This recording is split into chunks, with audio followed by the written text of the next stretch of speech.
It's never been easier to spend money. With online shopping, anything we want is just a click away. No friction, no delay. Just instant gratification delivered to our doorsteps. And on social media, we're constantly bombarded with ads and influencers selling us the idea that more is better. More clothes, more beauty products, more things to upgrade our lives. We live in a culture of overconsumption, where spending is encouraged, normalized, and even celebrated. Meanwhile, our wallets are quietly paying the price.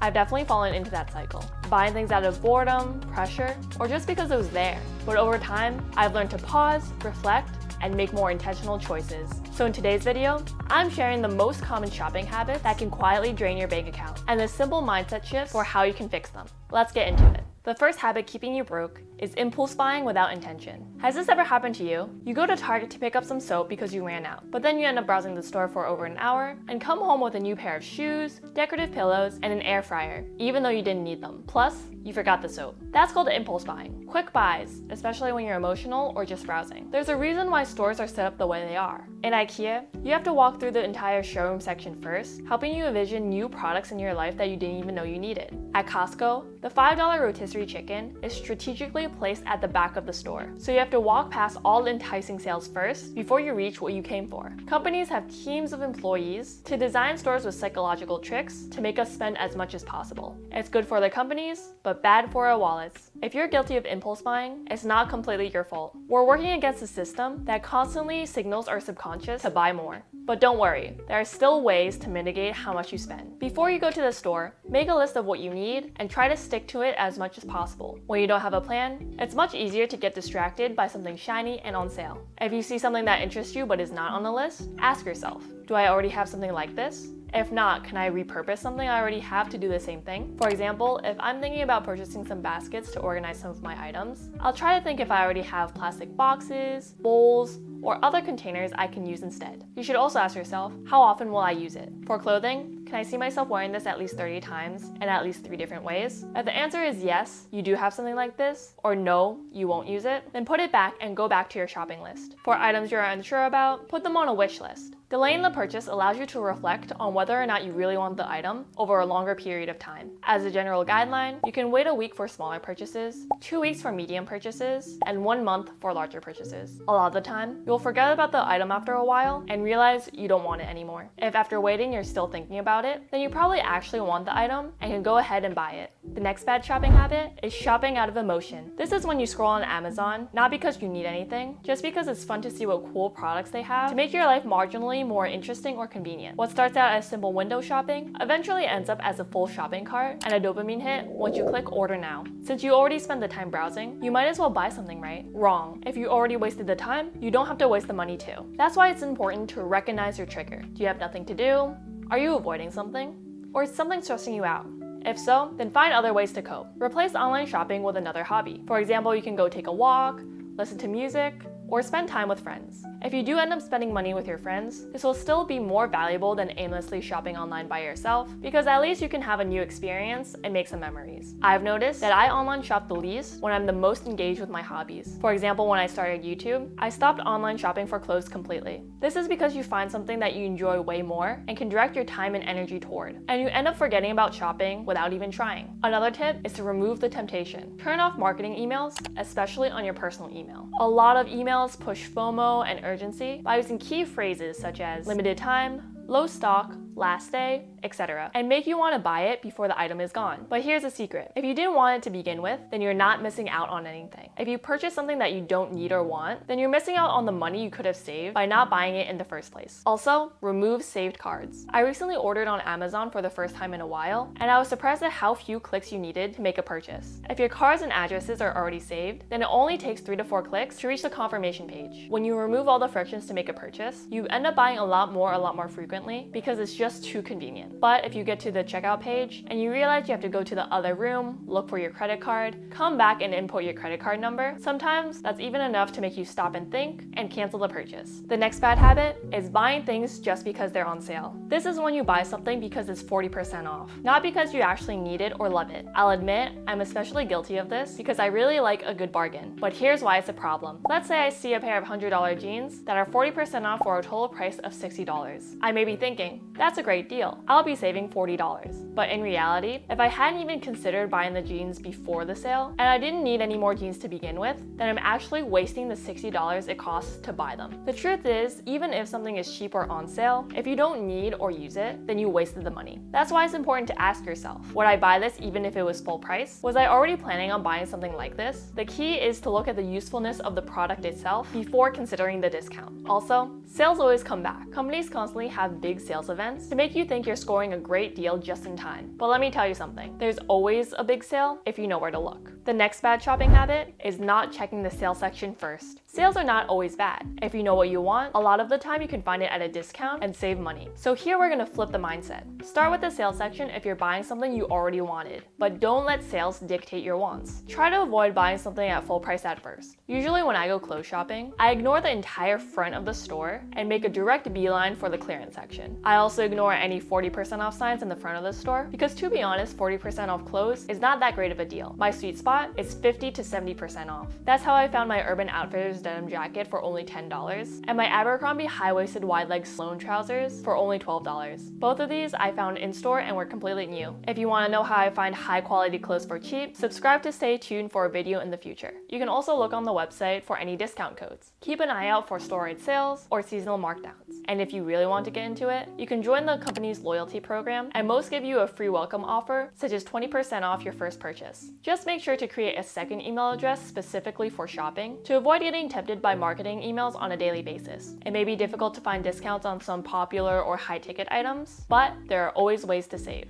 The next habit is buying without comparing. When you want to buy something, don't buy the first thing you see. It's convenient, but you risk spending a lot of money on something that doesn't suit your needs. Chances are, you can find a cheaper, better option just by doing a few more minutes of research. To do this, you want to scour the internet for any items that match the criteria of what you're looking for. Look for comparables or dupes by checking multiple sites and stores, and make sure to read the reviews. For example, a few weeks ago, I was looking to buy a love seat for my new studio apartment. At first, I saw this gray IKEA love seat for $149, and it caught my attention because it was at a very low price. But I realized it wasn't the most attractive love seat, and I had concerns about the quality. The price seemed too low for a couch, and some reviews claimed it was uncomfortable and broke quickly. So I looked into other options. I found this beige IKEA love seat for $299, but it was double the price of the previous one, and there were still reviews saying it was uncomfortable. I also found this other gray IKEA one. It seemed like it was better quality, but after I checked the measurements, I realized it was too big for my space. None of these options seemed to fit until I started looking on other websites, and I found this love seat on Home Depot for $206. It was the perfect size, reviews were positive, and I liked the design. Plus, it was at a great price. So I bought it. It's sitting in my garage right now because I haven't moved into my new apartment yet, but I will be in the next few days, so subscribe to stay tuned. I'll admit it's not the most luxurious love seat because it was only $200, but I think it looks pretty nice, and I think it'll fit just right in my studio. I'm very glad I ended up checking for other options because otherwise I just would have gotten the first one from IKEA, which was lower quality, less stylish, and only slightly cheaper. Another tip, don't forget to check the thrift stores too. You can find treasures for cheap that are way more unique than anything you can find in stores. Plus, it's better for the environment. I didn't look for a love seat at the thrift store because I wasn't sure I could sanitize it properly, but it's great for things like clothes, tables, chairs, and decor that are easier to clean. But comparing options doesn't always lead to better choices. Sometimes, it just leads us to the cheapest one. That's why the next bad habit is always going for the cheapest option. This is when you buy the cheapest product you can find, but you end up sacrificing quality and needing to rebuy anyway. Let's say you want to buy a pair of sneakers. You can buy a pair of cheap sneakers at H&M for $30, or you can buy a nicer pair of sneakers at Nike for $90. You wear the pair from H&M. They're not the most comfortable and they look kind of cheap, but they still do the job. They fall apart after 4 months of wear, so you rebuy them, but of course, they fall apart after the same amount of time. In comparison, you wear the Nike sneakers. They're much more lightweight, breathable, and give your feet more support. These last for 2 years. If we do the math,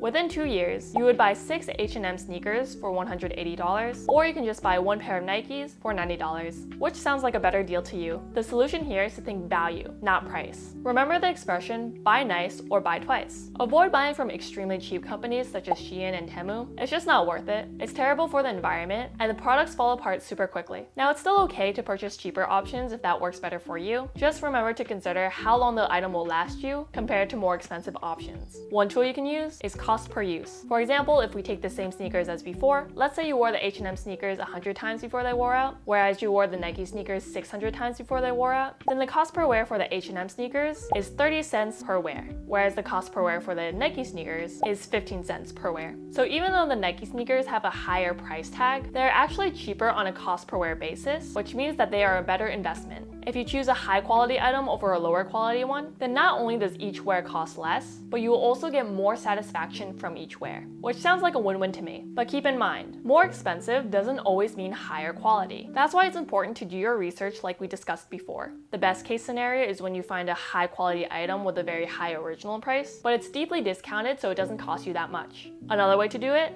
is by thrifting. A lot of older products, including clothes and furniture, were made with much higher quality in the past than they are nowadays. Buying something used but vintage may actually last longer than buying something new today. This is because of the concept of planned obsolescence, where companies deliberately make their products worse so they break sooner and you have to rebuy from them again. This helps companies sustain their business by attracting repeat customers, but it results in much lower quality items that are no longer worth the price. Just like how choosing the cheapest option can cost you more in the long run, how you shop matters too. Next is shopping online when you don't have to. This is when you prioritize convenience over clarity by buying online because you can do it directly from the comfort of your own home. But the truth is, you can't tell what an item looks like just from pictures, and you risk being disappointed with the purchase. Either the size is way off, the material is lower quality than you expected, or you realize the purchase was unnecessary to begin with. If you need to return something that you bought online, then returning removes the convenience you saved getting the item shipped to you. When life gets busy, returns often get neglected past the return window and end up cluttering your space and collecting dust. For me, I used to buy a lot of clothes online and then return a lot of it in stores. If I ordered something online, a lot of the time I would keep things even though I didn't love them, just because it was more convenient than returning. And of the clothes I did keep, I ended up reselling a lot of them on my Poshmark because I didn't wear them as much as I wanted. With the time I wasted browsing online and making returns, I would have been way better off just going to the store to make a more informed decision. That's why it's important to shop in person as much as possible if you have something specific you want to buy. Shopping in person helps you make more thoughtful decisions. You can feel the material, try the item, see how big it is, and truly think about if you can see yourself using it in your life. There are also more frictions to help you stop and think along the way. It takes more time to go to the store, find your item,